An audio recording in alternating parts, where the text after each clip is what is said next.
5 राज्यांपैकी 3 राज्यांमध्ये सत्तापालट, भाजपचा दबदबा. पश्चिम बंगाल, आसाम आणि पुदुच्चेरीमध्ये भाजपचं सरकार. तमिळनाडूमध्ये थलापती विजय तर केरळमध्ये काँग्रेसची सत्ता, डावे सत्तेच्या बाहेर. पश्चिम बंगालच्या भाग्याचा नवा अध्याय सुरू. श्यामप्रसाद मुखर्जींचं अनेक वर्षांचं स्वप्न पूर्ण झालं. पश्चिम बंगाल आता भयमुक्त आणि विकासयुक्त. भाजपच्या मोठ्या विजयानंतर पंतप्रधान मोदींनी मानले आभार. भवानीपूर मतमोजणी केंद्रावर मला मारहाण, लाथ मारण्यात आली. ममता बॅनर्जींचा गंभीर आरोप. टीएमसीच्या बूथ एजंटलाही मारहाण झाल्याचा दावा. फेर मतमोजणीची मागणी. तमिळनाडूमध्ये थलपतींचा उदय. अभिनेता विजय मुख्यमंत्री होणार. स्टॅलिन यांचा डीएमके पक्ष सत्तेबाहेर. थलपती विजयच्या टीव्हीकेला 107, द्रमुकला 59 तर अण्णा द्रमुकला 47 जागा.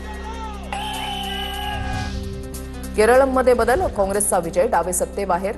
काँग्रेस 63, माकप 26, आययूएमएल 22, भाकप 8, केईसी पक्षाला 7 जागा.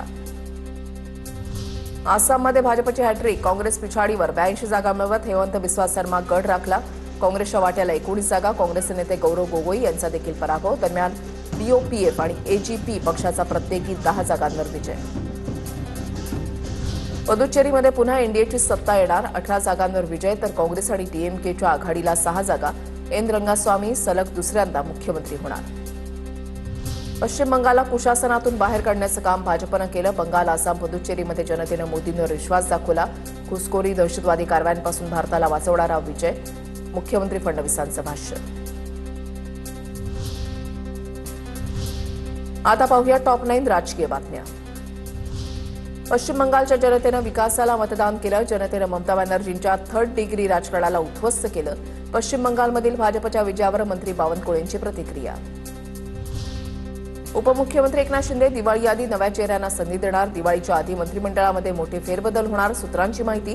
पक्ष संघटना न वाढवणाऱ्या मंत्र्यांना घरचा रस्ता दाखवणार. सूत्रांची माहिती. सातारा जिल्हा परिषदेचं अध्यक्षपद पत्नीला मिळवण्यासाठी आमदार महेश शिंदेंनी घेतलेल्या भूमिकेनंतर शिवसेनेमध्ये नाराजी.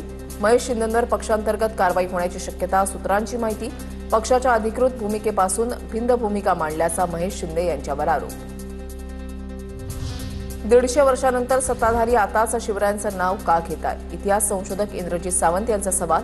हे पुतना मावशीचं प्रेम आताच का आलं? सत्ताधाऱ्यांना पानसरे चुकले असं वाटतंय का? इतिहास अभ्यासक इंद्रजित सावंतांचा सवाल. महाराष्ट्रामध्ये काँग्रेसचे सर्व जिल्हाध्यक्ष बदलले जाणार. संघटन सृजन अभियानामधून काँग्रेस आपला पक्ष मजबूत करणार. राज्यातील काँग्रेसचे ब्लॉक अध्यक्षही बदलले जाणार. काँग्रेस आमदार विकास ठाकरे यांची माहिती. राहुरीतील पराभूत उमेदवार गोविंद मुकाटे ईव्हीएम विरोधात न्यायालयामध्ये जाणार. राष्ट्रवादीचे पराभूत उमेदवार गोविंद मुकाटेंनी ईव्हीएमवर संशय व्यक्त केला. भाजपच्या उमेदवारानं मोठ्या प्रमाणात पैशांचं वाटप केलं. मुकाटेंचा आरोप. पंजाबचे मुख्यमंत्री भगवंत मान राष्ट्रपती मुर्मूंची भेट घेणार. आज दुपारी 12:30 वाजता राष्ट्रपती भवनामध्ये भेट घेणार. पंजाबमधील सर्व मंत्रिमंडळ आणि आप आमदारांसह भेटीला जाणार. भाजपमध्ये विलीन झालेल्या आपच्या खासदारांवर कारवाईची विनंती करणार.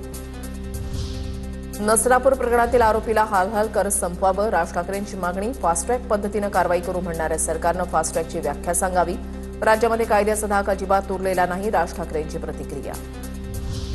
मुख्यमंत्री देवेंद्र फडणवीस यांचं नसरापूर अत्याचार प्रकरणावर बारीक लक्ष. मुख्यमंत्री देवेंद्र फडणवीस सातत्यानं वरिष्ठ पोलीस अधिकाऱ्यांच्या संपर्कात. मुख्यमंत्र्यांकडून अधिकाऱ्यांना सूचना दिल्या जात असल्याची माहिती. आता पाहूया टॉप 9 मोठ्या बातम्या.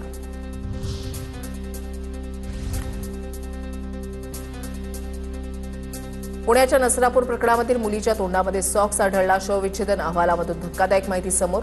मुलीच्या छातीवर वळ उमटल्याचंही शवविच्छेदन अहवालामधून समोर. 4 वर्षाच्या चिमुरडीची अत्याचार करून हत्या.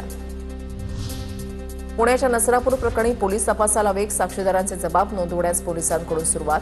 विशेष तपास पथकानं महत्वाच्या व्यक्तींचे जबाब नोंदवले. सीसीटीव्ही फुटेज, विविध तांत्रिक पुरावे जप्त. आरोपी भीमराव कांबळेला 7 मेपर्यंत पोलीस कोठडी.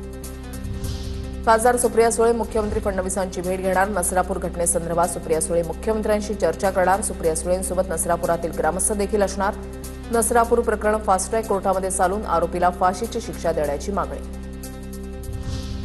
राज्याची कायदा आणि सुव्यवस्था खालावली. महाराष्ट्रामध्ये ड्रग्ज तस्करी आणि बलात्काराचं प्रमाण वाढलं. जयंत पाटलांची राज्य सरकारवर टीका. महाराष्ट्र नसरापूरमधील पीडित परिवाराच्या बाजूने उभा. पोलीस आरोपीला यमसदनी पाठवण्यासाठी ज्या गोष्टी करायला पाहिजेत त्या करणार. मंत्री चंद्रशेखर बावनकुळेंची प्रतिक्रिया. महिला आयोगाच्या अध्यक्षपदी मीरा बोरवणकरांची नियुक्ती नाही. सरकारी विश्वसनीय सूत्रांची माहिती. बोरवणकरांच्या नियुक्तीबाबत कोणताही अधिकृत निर्णय नाही. रोहित पवारांनी बोरवणकर यांची नियुक्ती करण्याची मागणी केली होती. जळगावमध्ये 17 वर्षीय मुलीचा विनयभंग झाल्याची धक्कादायक घटना. या प्रकरणी रामानंद नगर पोलीस ठाण्यामध्ये तरुणाच्या विरोधात पॉक्सो अंतर्गत गुन्हा दाखल. आकाश पाटील असं गुन्हा दाखल झालेला. आपल्या आणि मुलाचे आधार पॅन कार्ड तपशील धार्मिक कामासाठी भोंदू खरातला दिले. त्याचा गैरवापर करून बोगस खाती उघडण्यात आली. ईडीच्या चौकशीमध्ये प्रतिभा चाकणकर यांनी केलेल्या दाव्यानं खळबळ. चाकणकर आणि खरातमध्ये 230 कॉल्स आणि 200 पेक्षा अधिक मेसेजेसची देवाणघेवाण झाल्याची माहिती समोर.